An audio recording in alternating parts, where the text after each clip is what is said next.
Ce soir, nouvelle crise de leadership pour Erin O'Toole. Les jours du chef conservateur sont-ils comptés? Les politologues Geneviève Tellier et Daniel Bélan sont avec nous. Que penser de la réponse du gouvernement Trudeau au siège des camionneurs au centre-ville d'Ottawa? On en débat avec notre panel de députés. Et on analyse le rôle du Canada dans le conflit entre la Russie et l'Ukraine avec le professeur en sciences politiques Frédéric Mérand.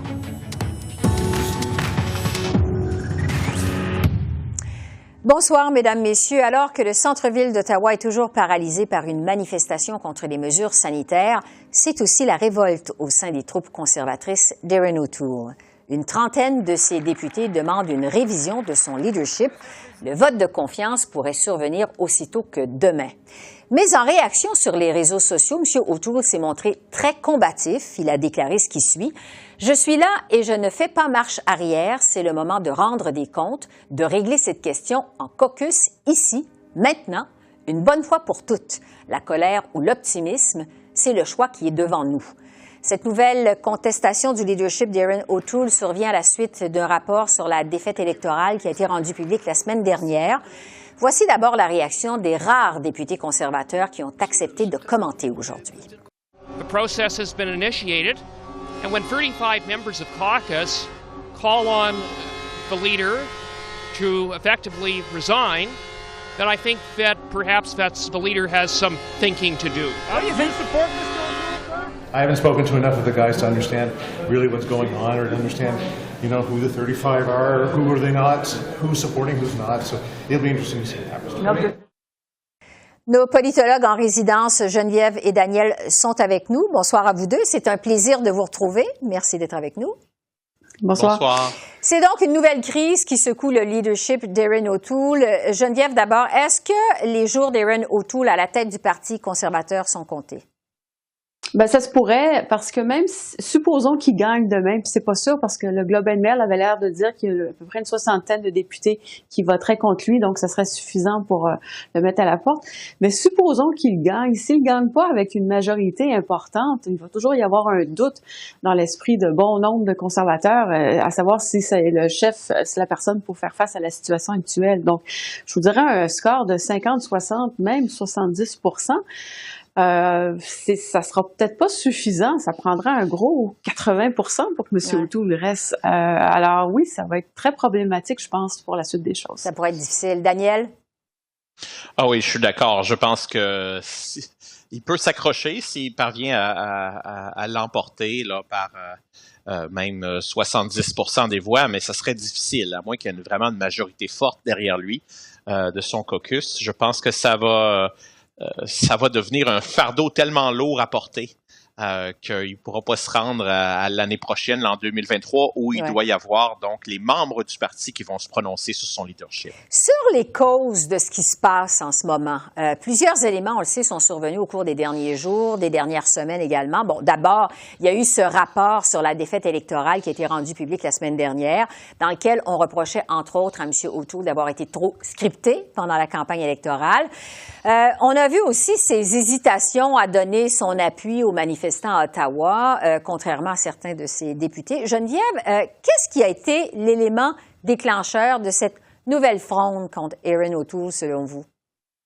Je pense qu'effectivement, c'est le convoi des camionneurs, puis c'est surtout son entourage. C'est-à-dire, moi, ce qui m'a beaucoup frappé, c'est que M. O'Toole, avant les fêtes, avait nommé son cabinet fantôme. Alors, qui allait être le critique officiel de l'opposition dans différents domaines? Puis on voyait, par exemple, Pierre Poilievre qui revenait en grâce, qui avait été un peu écarté du caucus. Il revenait, il est critique officiel en matière de finances. Candice Bergen, qui devient la numéro 2 du Parti conservateur. Et là, la semaine passée, ce qu'on voyait, c'est que ces personnes-là, donc l'entourage d'Erin O'Toole, vont publiquement, disent un peu le contraire de ce que leur chef dit. Et donc, visiblement, je constate que M. O'Toole n'est pas capable de garder son monde autour de lui. Mm-hmm. Je pense que c'est ça le problème. C'est un problème, on entend beaucoup un problème de leadership, mais on commence à voir un peu des résultats. Alors, quand les troupes quand la garde rapprochée conteste les propos de son chef, bien, clairement, il y a ce problème-là de leadership et on l'a vu manifestement la semaine passée. Oui.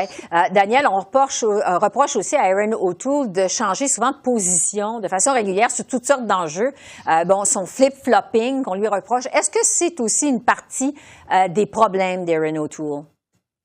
Oui, oui, tout à fait. Je pense qu'on lui reproche encore. Il y a certains députés, en tout cas, qui lui reprochent, et des membres du parti qui lui reprochent de ce virage là, vers le centre qu'il a pris donc durant la campagne électorale de l'an dernier. Et il faut pas oublier qu'il s'était présenté à la course au leadership du Parti conservateur comme étant un vrai bleu, un vrai conservateur. Et quand il s'est déplacé vers le centre, donc ça l'a aliéné déjà pas mal de gens au sein du Parti conservateur.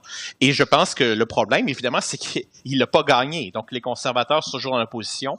Ils n'ont pas vraiment fait de gain avec ces élections l'an dernier. Et donc, dans ce contexte-là, les gens qui n'étaient pas d'accord avec cette vision plus centriste-là peuvent sortir les couteaux et attaquer le chef. Et je pense que toute la tension autour du convoi, c'est seulement une occasion pour eux de passer à l'action. Mais je dois dire que ça, c'est lié à des tensions qui existent au sein du Parti conservateur depuis longtemps, depuis sa création en 2003. Et Erin O'Toole essaie de naviguer, de concilier différentes tendances au sein du parti. Et donc, le problème, c'est pas juste le problème d'Erin O'Toole, c'est le problème du Parti conservateur et de sa fragmentation interne. Oui, c'est ça, parce que, Geneviève, Daniel parle des tensions dans le parti. Il y a la frange, on le sait, des centristes, il y a les plus conservateurs de droite qui viennent de l'Ouest. Est-ce qu'au fond, ces deux visions sont irréconciliables au sein du Parti conservateur et que ça met la table à l'implosion du parti éventuellement, tôt ou tard? Ben, c'est ce qu'on commence à se poser comme question. Moi, je regarde ce qui se passe aujourd'hui puis ces derniers jours, puis je me dis, est-ce qu'on revient aux années 90 où la droite canadienne était divisée, puis on n'était pas capable de trouver un terrain commun? Et j'ai l'impression qu'il y a encore des gens au Parti conservateur qui prient pour qu'un Stephen Harper 2.0 là arrive comme un sauveur et qui réussisse avec une main de fer à régler ça, mais ça a été temporaire. Donc, on a vu peut-être, on entendait que pour Stephen Harper, il avait réussi à réunifier le Parti conservateur, mais peut-être finalement, c'était juste un intermède, puis qu'il est revenu au naturel, qui est d'avoir cette division-là.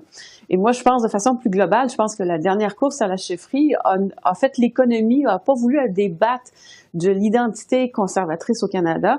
On a décidé de faire ça rapidement avec juste 2 candidats au lieu d'élargir le débat. Vous rappelez-vous, Jean Charest qui avait été mis de côté là quand il avait été pressenti pour peut-être se présenter. On n'a pas voulu faire ce débat-là de fond pour savoir c'est quoi l'identité conservatrice. Puis ben là, on se retrouve encore déchirés. Puis j'ai pas l'impression qu'on va le refaire cette fois-ci non plus. Ouais. Alors peut-être que oui, peut-être qu'on retourne à cette fameuse division qui caractérise la droite canadienne qu'on avait connue il y a plusieurs années.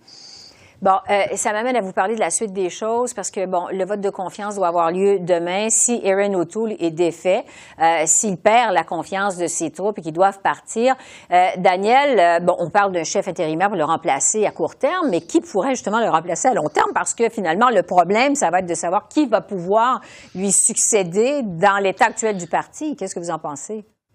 Ben oui, c'est ça. Donc, comme le dit Geneviève, le parti traverse vraiment une crise existentielle, une crise interne, une crise existentielle. Et donc, attendre le sauveur. Il y en a qui reparlent du retour de Stephen Harper. Je pense pas que ce soit le scénario le plus probable. Il y a des gens comme Rona Ambrose aussi que certains voyaient comme une sauveuse, mais qui n'a pas vraiment l'air intéressée à faire un retour sur la scène fédérale. Il y a des gens, évidemment, qui sont en ce moment des députés, donc comme Monsieur Poilievre, mais bon, est-ce que lui, ça serait vraiment quelqu'un qui pourrait unifier le parti ou au contraire qui exacerberait les tensions internes? Écoutez, ça va être difficile s'il y a une course à la chefferie de trouver le bon candidat. Et il faut vraiment, comme Geneviève le dit, qu'ils affrontent leurs démons, si on veut, qui sont ces divisions internes-là, ces différents clans. Il faut trouver une sorte de compromis pour créer une vraie coalition qui tienne la route. Oui.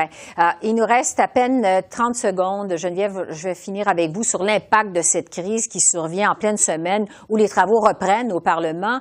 On sait que Justin Trudeau en a plein les bras avec le siège des camionneurs à Ottawa. Quels vont être en fait les effets de cette crise des conservateurs sur la dynamique des travaux aux communes pendant cette session qui vient tout juste de reprendre à Ottawa, vous pensez? Ben, je pense que la démocratie en général va en perdre parce que la teneur des débats sera pas au rendez-vous. Les députés conservateurs vont avoir la tête ailleurs. D'ailleurs, M. O'Toole n'était pas en chambre aujourd'hui. Je soupçonne qu'il est au téléphone puis il essaie de parler au plus de gens possible jusqu'au vote. Et donc, la véritable opposition que doit faire le Parti conservateur ne se fera sans doute pas. Aussi, ce qui est bizarre, c'est que il y a eu un caucus la semaine passée des députés conservateurs pour préparer le retour en chambre. Et si la première chose qu'on met à l'agenda, c'est de dire on va contester notre chef, qu'est-ce que ça augure pour le reste de la session parlementaire? Est-ce qu'on a des dossiers qu'on veut mener? Ça va être quoi les stratégies? Donc oui, je pense que les conservateurs sont perdants. Les Canadiens aussi sont perdants parce qu'on n'a pas ce débat-là.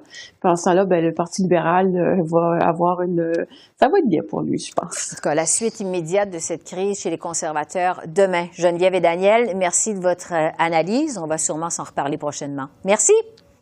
Bonne soirée. Merci. Au revoir. On va revenir maintenant sur cette autre crise à Ottawa, cette manifestation de camionneurs et de militants anti-mesures sanitaires au centre-ville. C'est un siège qui se poursuit depuis vendredi. La police a qualifié la manifestation de pacifique, mais plusieurs politiciens fédéraux ont dénoncé le comportement agressif de certains manifestants et la présence de symboles haineux sur place. Il faut dire que certains députés conservateurs appuient tout de même ce mouvement, mais dénoncent les actions de ce qu'ils qualifient d'une minorité. À la Chambre des communes, cet après-midi, le chef du Bloc québécois, Yves-François Blanchet, a reproché au gouvernement Trudeau de mal gérer cette crise. Un chef d'État a un rôle à jouer. Dénoncer, c'est correct. Trouver des solutions, c'est sa responsabilité. On ne peut pas tolérer qu'une manifestation se transforme en occupation.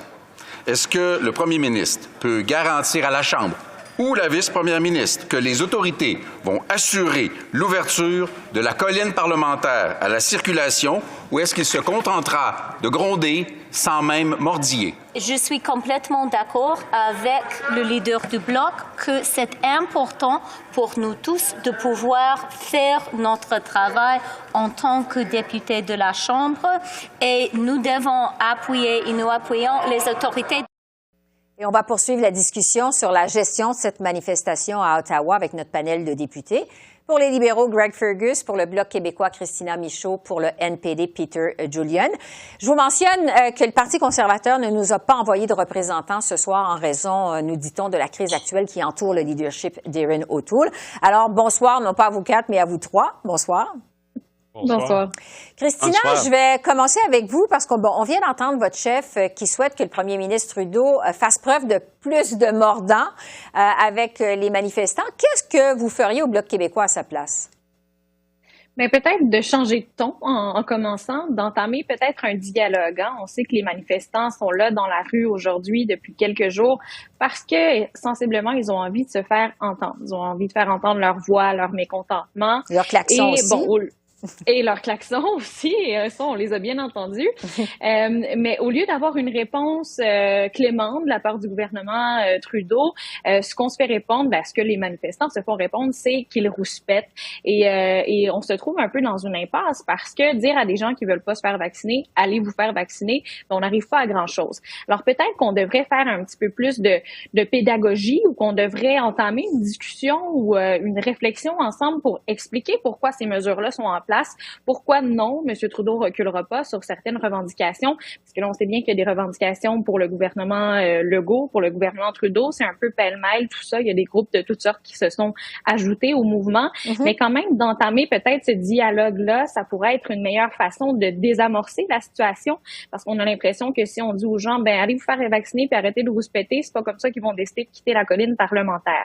Alors, peut-être que c'est le ton à prendre dans les prochains jours de la part du gouvernement. Greg Fergus, qu'est-ce que vous en pensez, les libéraux? Parce qu'on vient d'entendre, le Bloc voudrait que le premier ministre aille à la rencontre des manifestants, entame un dialogue. Est-ce que, justement, ça pourrait être une bonne façon de tenter de désamorcer cette crise, cette impasse qui perdure à Ottawa? Mais à part du fait que le premier ministre se confine à cause du fait qu'il a contracté le La virus, COVID, c'est vrai. je peux vous dire que le gouvernement s'est déjà engagé avec l'Association des camionneurs, le ministre du Transport a eu une rencontre hier avec beaucoup de représentants de l'industrie, puis aussi dans d'autres industries pour parler de comment est-ce qu'on va passer à la prochaine étape. Peter Julian, de votre côté, au NPD, votre chef, M. Singh, a vraiment, lui, pris position clairement contre ces manifestations, contre les manifestants. Qu'est-ce que les néo-démocrates proposent pour tenter de faire lever ce siège des manifestants au centre-ville?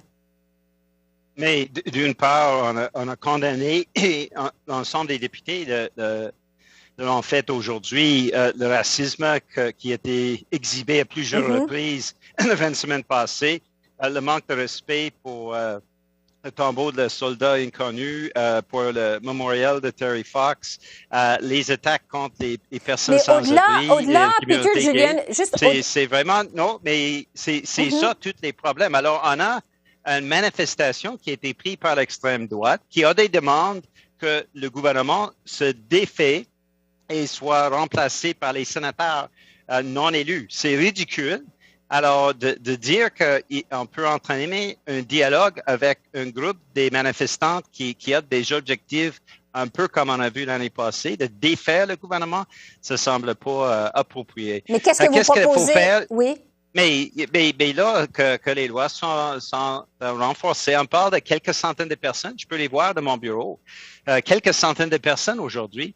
Et si on commence simplement d'enlever un véhicule après l'autre, c'est pas les quelques centaines de manifestants qui vont arrêter la ville de fonctionner. C'est le fait que les camions font des klaxons qui sont dangereux.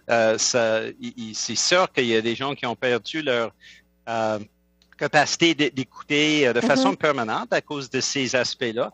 Et tout l'aspect toxique aussi de l'essence diesel qui est faite 24 heures sur 24 au centre-ville d'Ottawa. Alors, pour les résidentes, ils en ont marre. Et je pense maintenant la ville, avec l'appui de toutes les instances gouvernementales, devrait commencer à renforcer les lois qui existent. Oui, parce que, Greg, le gouvernement semble en effet s'en remettre aux forces policières et aux autorités pour régler cette crise-là. Mais quand même, il n'y a pas un aspect politique dans tout ça. Est-ce que c'est pas le rôle d'un premier ministre d'agir pour calmer le jeu, de s'en mêler à ce conflit-là? Mais je pense que c'est important que le premier ministre, puis à tous les politiciens, laissent la place aux gens à se manifester. C'est ça qu'ils ont fait. Ils ont bien fait. Il y avait 8000 personnes samedi. Il y avait tout un convoi de camions. Ils ont fait passer leur message. Le message est bien reçu. Mais même l'association des camionneurs n'appuie pas cette manifestation. Même à 90% presque de leurs co-camionneurs, de leurs pairs, se sont déjà fait vacciner. Maintenant, ils ont fait leur point, c'est le temps à passer à autre chose. Ouais. Je pense que ça, c'est la partie importante. Comme Peter avait soulevé, il n'y a pas comme une liste de demandes que le gouvernement canadien peut satisfaire, comme de changer les critères du gouvernement américain, de ne pas laisser les camionneurs non vaccinés à passer à travers Oui, leur on semble être un peu frontières. dans un cercle vicieux parce que c'est pas évident au moment où on se parle, qu'on va passer rapidement à autre chose. Il nous reste quasiment plus de temps. Quelques secondes. Sur une note plus personnelle, Christina, bon, vous êtes physiquement à Ottawa, vous, pour le travail, vous siégez en personne au Parlement. Quel impact ça a sur vous, cette manifestation en plein cœur de la ville? Rapidement. Ben, on appréhendait un peu le mouvement qu'on voyait les centaines et même les milliers de personnes la semaine dernière qui se dirigeaient vers Ottawa. On se demandait quelle ampleur tout ça allait prendre. Est-ce que ça allait il y allait avoir de la violence et tout ça, du grabuge? C'est un peu ce qu'on appréhendait. Est-ce qu'on allait pouvoir siéger? Est-ce que la rentrée parlementaire allait être repoussée? Alors, je suis contente que tout s'est passé relativement bien, là, et je le mets en guillemets, mais quand même, pour le centre-ville d'Ottawa, pour les commerçants, pour les gens qui habitent le centre-ville, ça paralyse et ça dérange, c'est bien entendu. Pour nous, on a été super bien accompagnés avec le sergent d'armes, justement, avec les agents de la GRC qui sont présents dans un très grand nombre à Ottawa. Là, j'en ai vu à tous les coins de rue, à tous les mètres même, et qui agissent avec un professionnalisme impeccable. Mais quand même, c'est perturbant de constater ça, et c'est perturbant surtout de constater la détresse et la tristesse et l'agressivité qu'il y a dans la société et les divisions sociales. Alors, je pense qu'on a une petite responsabilité en tant qu'élu de montrer l'exemple, de rappeler à l'unité, à la solidarité aussi, et c'est ce que j'essaie de faire de mon côté, et je tends la main à mes collègues pour qu'ils le fassent également. Oui, c'est ça. C'est tout le temps qu'on a, malheureusement, parce qu'on sait que, Greg, vous qui êtes député de Hull-Aylmer, ça vous a causé des problèmes en fin de semaine dans votre bureau de comté. Allez-y rapidement, vraiment quelques secondes. Allez-y. Pour les députés locaux, on n'était pas très contents de savoir que dans les médias sociaux, que nos adresses à domicile circulaient. Et puis, il y avait cette intimidation. Il faut faire la bonne part des choses. La vaste majorité des camionneurs sont là pour manifester paisiblement. Mais il y a une minorité qui cherche à intimider.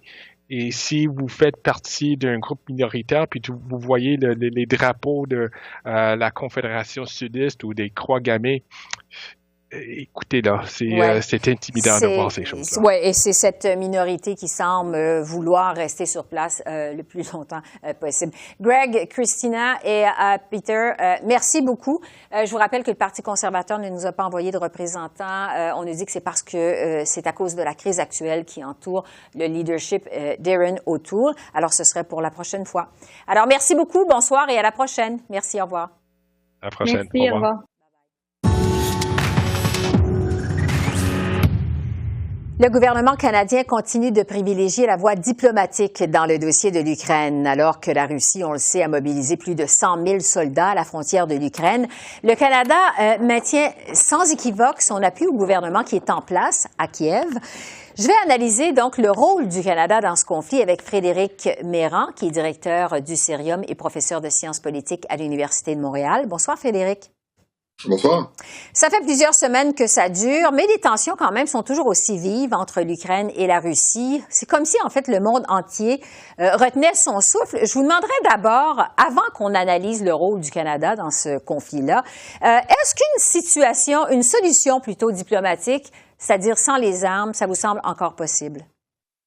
Oui, la preuve, c'est qu'on est toujours dans un moment diplomatique qui oppose certes la Russie aux États-Unis à travers l'OTAN et l'Ukraine, mais qui pour l'instant porte sur l'organisation de l'Europe, de la sécurité en Europe. Alors, il y a la menace implicite de l'usage de la force, mais pour l'instant, on n'est pas dans une situation de conflit ouvert. Ça ne veut pas dire que ça n'arrivera pas, mais rien n'est certain à ce stade-ci. Oui. En attendant, sur le rôle du Canada maintenant, bon, on sait que le gouvernement canadien a notamment décidé de renouveler sa mission de formation des soldats en Ukraine et d'envoyer des équipements de protection, comme par exemple des gilets pare-balles, mais refuse pour le moment, du moins, d'accéder à la demande de l'Ukraine de lui fournir des armes létales. Qu'est-ce que vous pensez de la réponse du Canada face à ce qui se passe en ce moment? Je pense que la position du Canada, pour l'instant, elle est ferme et prudente.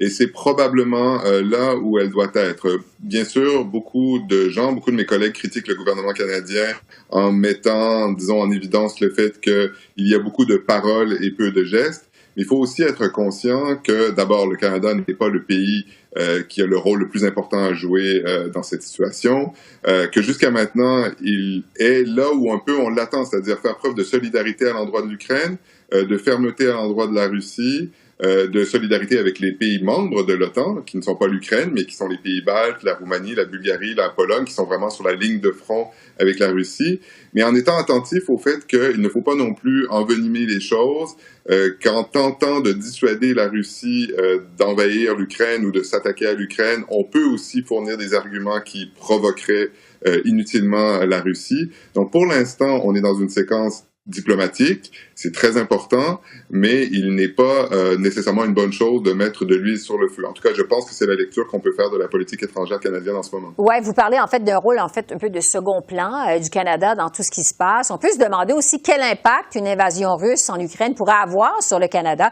Est-ce qu'il pourrait y avoir des impacts ici? Bien sûr, puisqu'il y a des troupes canadiennes qui sont en Ukraine.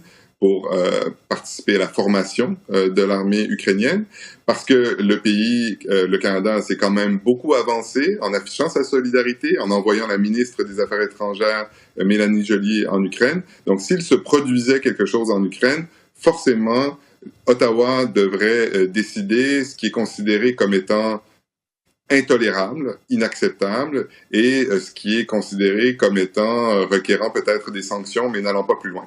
Mais cela dit, évidemment, tous les regards seront tournés vers Washington. Dans le camp occidental, c'est d'abord les États-Unis qui donneront le là, et l'enjeu, ce sera pour les autres pays comme le Canada, mais aussi la France, l'Allemagne, le Royaume-Uni, la Pologne, l'Espagne, de s'aligner probablement sur les positions américaines, peut-être avec quelques nuances, mais c'est vraiment à Washington que ça va se décider. Oui, parce que, bon, il faut dire aussi que le Canada a aussi envoyé sa ministre de la Défense, Mme Annan, sur place. Sur la réaction du gouvernement Trudeau, des ministres ont décidé d'afficher leur solidarité avec le peuple ukrainien sur les réseaux sociaux, notamment en brandissant une pancarte disant qu'ils appuient l'Ukraine. Plusieurs analystes ont dénoncé, vous en faisiez référence tout à l'heure, cette façon de faire en disant que finalement la politique étrangère du gouvernement Trudeau est basée sur l'image et non pas sur les actions concrètes. Qu'est-ce que vous en pensez, vous? Bon, ça, c'est malheureusement un peu une constante de la politique étrangère canadienne, pas seulement du gouvernement Trudeau, de faire de l'affichage et que, pour utiliser une bonne expression québécoise, les bottines ne suivent pas les babines. Ouais. Donc, on le voit en politique de défense, on le voit en aide au développement. Donc, c'est pas quelque chose de tout à fait nouveau. On peut effectivement s'en désoler, mais le Canada fait quand même partie, je dirais, des pays de l'Alliance Atlantique, qui ont affirmé avec le plus de fermeté leur solidarité à l'endroit de l'Ukraine, qui se sont le plus rangés derrière l'Ukraine dans le conflit qui l'oppose avec la Russie. Donc, de ce point de vue, je pense que les critiques sont évidemment tout à fait compréhensibles, mais ce n'est pas comme si le Canada avait le pouvoir de véritablement changer les choses sur le terrain à l'heure actuelle. Ouais, autre critique, parce qu'il y a plusieurs qui déplorent aussi que le premier ministre Trudeau ait pris l'habitude de nommer d'ex-politiciens ou encore des personnalités comme ambassadeurs. On a vu ça dans les journaux au cours des derniers jours, au lieu de choisir des diplomates d'expérience. Est-ce que c'est un problème, ça, selon vous, de notre gouvernement au Canada? Alors, le Canada n'est pas le seul pays qui nomme des personnalités non diplomatiques. Les États-Unis c'est même une tradition aux États-Unis depuis 200 ans de le faire. Il n'y a pas de réponse facile à cette question-là, parce que d'un côté, c'est sûr qu'il est préférable d'avoir de la permanence en politique étrangère, de bien connaître le reste du monde. Ça milite en faveur de nommer des ministres des Affaires étrangères qui soient des diplomates de carrière ou en tout cas qui aient une longue expérience en matière de politique internationale. Mais de l'autre côté, il peut être aussi utile d'avoir des gens en place, que ce soit dans les ambassades ou à Ottawa, qui aient l'oreille du premier ministre. De plus en plus, la politique étrangère, elle est décidée dans le bureau du premier ministre. Donc, un lien étroit entre une ou un ministre des Affaires étrangères et le premier ministre peut aussi être un avantage. Ouais. En fait, pour revenir au conflit avec l'Ukraine, évidemment, on va souhaiter que ça se règle de façon diplomatique. Frédéric Méran, professeur de sciences politiques à l'Université de Montréal, directeur du Cérium, je le répète, merci de vos lumières. On aura probablement l'occasion de s'en reparler au cours des prochains jours, des prochaines semaines. Merci. Merci, au revoir. Alors voilà, c'est comme ça qu'on a vu l'essentiel de l'actualité de ce 1er février sur la colline parlementaire à Ottawa. Esther Bégin qui vous remercie d'être à l'antenne de CEPAC, la chaîne d'affaires publiques par câble. Je vous souhaite une excellente fin de soirée et je vous dis à demain. Au revoir.